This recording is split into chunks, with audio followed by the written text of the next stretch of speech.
Hello, my subjects, and welcome back to my channel. Been a while since you've been here, since you've been, positioned this way. Anywho, not the point. Today is a religious video, something I haven't done in a while. Today, we're gonna be talking about Noah's Ark, to be specific. I was gonna talk about another story in the Bible, but I'll leave that till later, because, yeah. Anywho, not the point. So, Noah. Noah was basically one of God's many most loyal followers. Before you ask, I'm not gonna wear a crown and cape while I'm doing religious videos. That just feels insensitive. Anywho, not the point. Or just in general, it feels weird, Besides, the only king here is God Almighty himself. Jesus H. Christ. Not the point. Can I stay focused? Noah was basically one of one of God's most many trusted followers, such as Abraham, in the same ranks of Abraham, Solomon, I forgot about the others, in the same ranks of Joseph, Joseph, Abraham, Moses, Solomon, and others as well. Noah was entrusted with basically getting all the animals onto the ark. You see, there was a lot of sin. And you see, God sent a lot of prophets, a lot of priests, basically warning the people of the flood. Basically, God was trying to make people change their ways and, trust in him, basically. See, without God, the world basically became chaotic, so to speak. It was filled with sin, it was filled with hate, all this kind of stuff, right? So God gave them an ultimatum. Either one, you start believing in God and change your ways, or two, you drown. Guess what option they went with? Again, God doesn't just automatically smite a town. He warns it first. And then if they don't follow through his wishes, well, the city of sin is a great example of what might happen.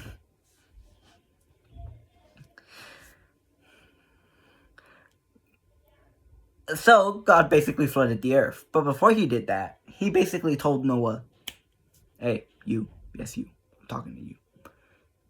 Noah, you are the only person here who believes in me, who trusts in me, and your family as well, I think. Again, I don't have a Bible on hand. I don't have Google on hand. I don't know if what I'm saying actually is the full story. If you want someone to tell a story better than I do, go look somewhere else. Not the point. Basically, God was like, okay, here's what you're gonna do. You're gonna build a boat. And Noah was like, all right. And then God was like, you're gonna bring 2 of every animal onto that boat. All right. Then you set sail. All right. But don't let the dinosaurs on. Wait, what?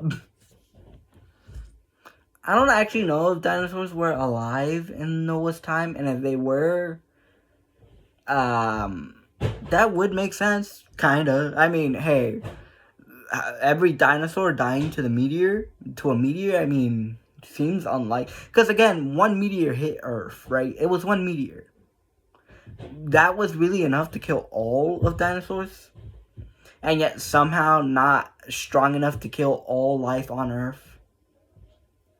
Pretty suspicious, I'm just saying.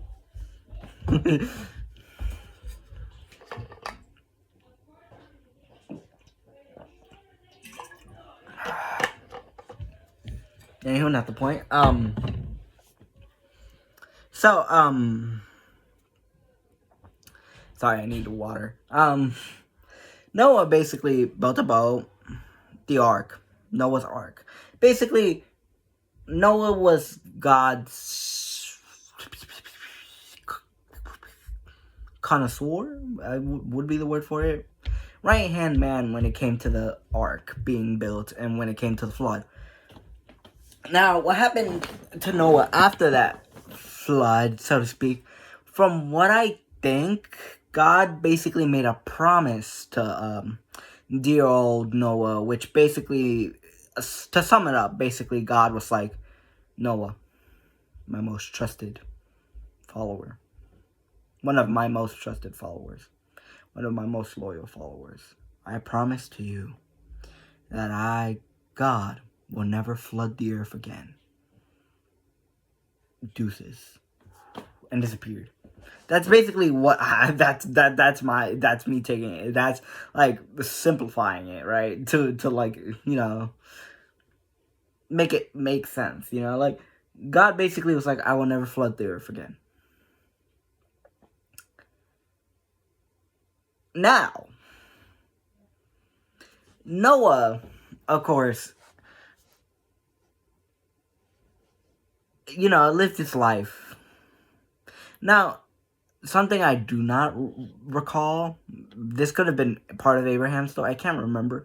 It was either Noah or Abraham, where basically God also made another promise, where basically it was like, you will have as many children, or as many descendants as there are in the stars. I think that was a promise to Abraham. I could be wrong, though. It could have also been a promise to Moses. I just can't remember what who the promise was to.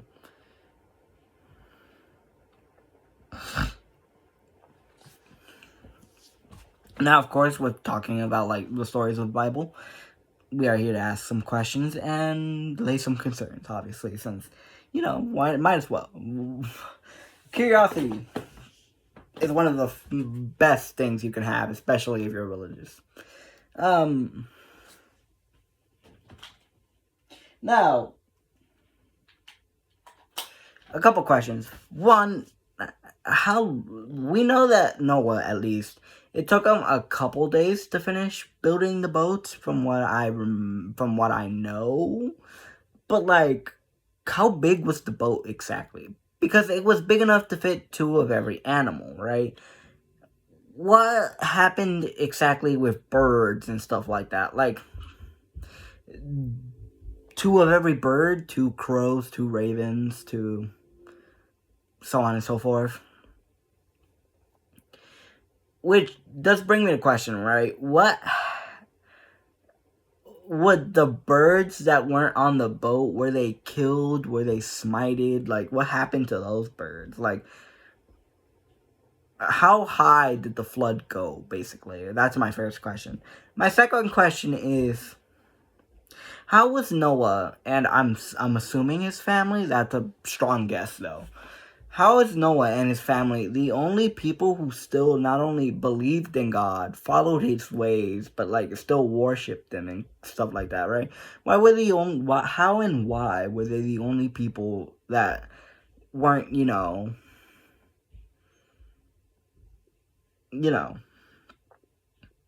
because, yeah, in a world full of sin, right, there will be outliers and stuff like that, but you'd expect there to be more other than just Noah. But then again, this was the time of the old Bible where, sacrificing your own kid wasn't necessarily much of a, what's the word, hesitation. I'm not talking about you, Abraham. You're good. I'm talking about, like, false gods, because a lot of false gods, were worshipped and stuff like that. I should talk about the golden calf. Ooh, that would be interesting. Not focus. So, Noah's Ark is really interesting because I find it a good story in terms of like showing what God is willing to do towards the most evil of people. And again, while many people may not see it just, the fact that God Almighty was like, I'm going to flood this earth after, by the way, giving these people multiple warnings.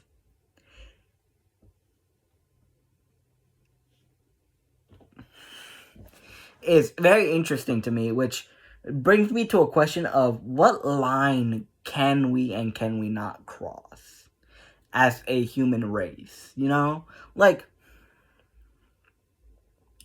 there is to a certain point where God would do something again, right? But he did promise not to flood the earth. So I wonder what exactly is in store for us next as a society, you know?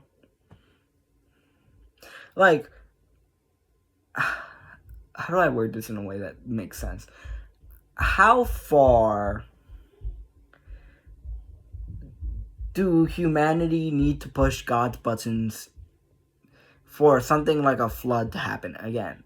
Because again, he gave these people multiple warnings. They still chose to sin and do evil. And did the worst of the worst. Which makes me question, right?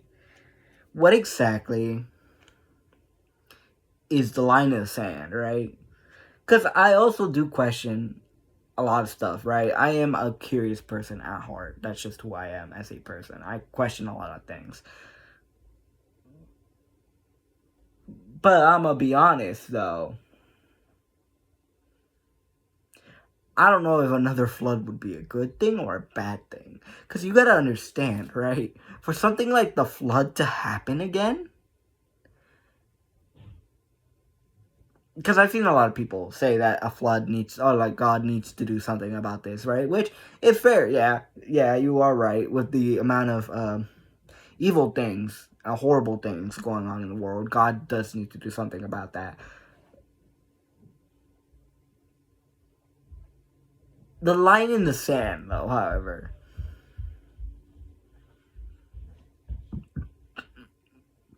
would it be a good thing or a bad thing? Because again, if we look back at the city of sin and what happened in Noah's Ark, what the were they doing to the point where God Almighty was like, I'm a flood this whole entire earth? I'm like, it does make you question, like, what happened? What happened there to the point where God was like, enough is enough? It does bring you to question that kind of stuff, right? Anywho, not the point. The point being, right, is Noah's Ark is a very interesting story. Not my favorite, but to be fair, I wouldn't say I hate it either. I like the story. It's great. It's a really interesting read, especially if you take in certain accounts into measure. Now, to answer one question about the dinosaurs, right? Some people say, or at least in the Bible, it says at least that dinosaurs were still alive to that day. So, people basically ask, right, when does Noah's Ark, 1, happen, and 2, dinosaur? Because humans were not alive while the dinosaurs roamed the earth.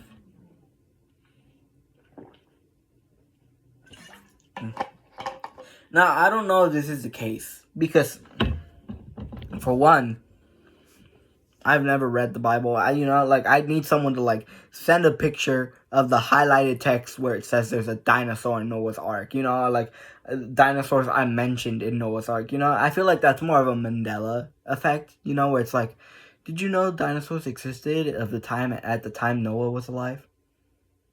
Are you sure about that? Again, I need proof. Now, the only way I could explain why dinosaurs would exist is for 2 reasons. 1, the meteor. We humans, let's say we take science into effect. We humans, by technicality, evolved from fish, right, to walk on land. Or something among those lines, right? Which is why we were saved from the meteor. Question is, what about the other animals? Because by technicality, there's still other animals around the world. So the fact that the meteor hit, because again, according to some research, I guess, lemurs existed at the time of the dinosaurs. And somehow those things are still alive to this day. Also, we know from accounts that, or at least we know from some evidence, that only one meteor hit Earth. One. One meteor. I don't think one meteor was enough to wipe out all of the dinosaurs. That just doesn't seem very likely, and there's a reason for that. One, multiple dinosaurs lived around the world, man. Some in the Atlantic, others in probably Madagascar, others in like the North Pole, South Pole, the Amazon, like all places all around the world, right? For one meteor to kill all of those dinosaurs doesn't seem very likely. And if that was the case, then how did any other animal on the surface survive? For two, the Mosasaurus and any other water dinosaur. Mosasaurus is just my favorite water dinosaur, right?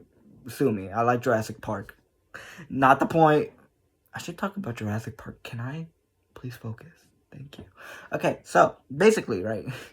How do I explain this in a way that makes sense? The Mosasaurus and many water animals lived in the water. Did they also die to the meteor? Or did they die to something else? If they died to something else, that means that the meteor was not the cause of their death. Therefore, there's no way the meteor killed all the dinosaurs, let alone wiped them out. I'm assuming the flood killed any remaining dinosaurs that survived the meteor. Again, that's just a guess, though. If we were going for the second option, and this has happened before the meteor strike, because Noah existed for I don't know how long, where basically dinosaurs still roamed the earth, humans somehow existed, right? This was before the meteor strike. So I'm assuming, right,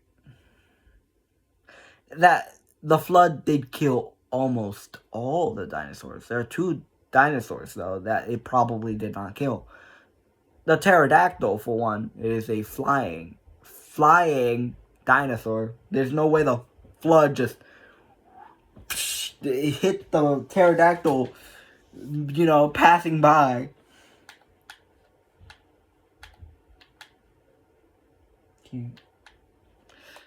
Hit the pterodactyl flying by, like splash. Made it.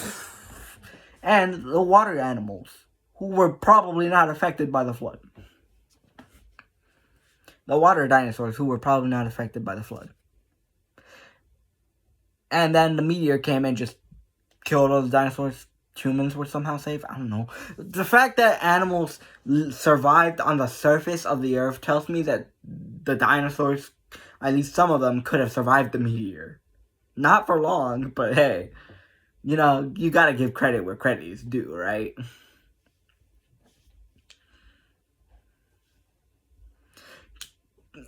That and most animals don't come from the sea. I mean, what did cows evolve from? Did they always exist? If so, how did the meteor not wipe them out, The questions like these, right? Anywho, not the point. The point being, right, is I don't know if that's actually the case or not. I don't know if in the Bible it clearly states dinosaurs were alive by the time of Noah. So and so, right? I don't know that. I don't know if that's the case or not. I haven't read the Bible yet. Mostly because I can't get a free one. Don't you find that a bit crazy, right? They make you pay for Bibles. This shit wild to me. Sorry, not pay. Donate. Big, huge air quotes. Donate.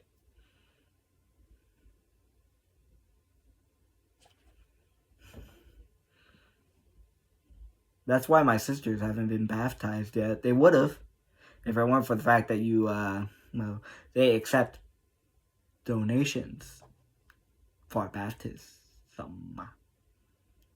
Churches, am I right? not God's fault. Those are false believers, right? Just saying. The fact that they're asking for money to be baptized, I mean, come on, that's clearly some sort of, what's the word? All right, false believer.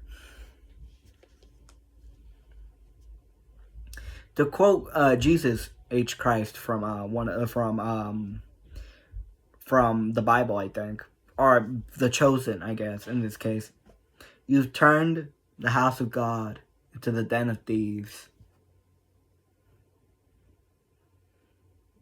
Anywho, not the point. I'm sorry. Just greedy people, man, taking over, religion. It's just, you hate to see it. Not surprised, but you hate to see it. Raise your hand if you're surprised a greedy person infiltrated the religious church. No hands? Really? No hands. Show of hands of how many people expected this. People taking advantage of religion. Oh well, what are you gonna do? Anyway, another point. Yeah, that's pretty much it. Have a wonderful evening, afternoon, morning, and or night. I'm sorry if Noah's Ark wasn't. I didn't talk a lot about Noah's Ark. I don't know much about Noah's Ark. Have a wonderful evening, afternoon, morning, and or night. I'll see y'all whenever I'm done hibernating. Peace. I need to find a shorter outro.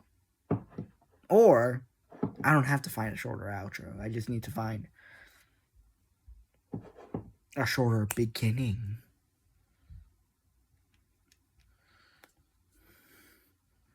I may not be smart. I may not be a genius. But man, do I think. Anyway, yeah, bye-bye.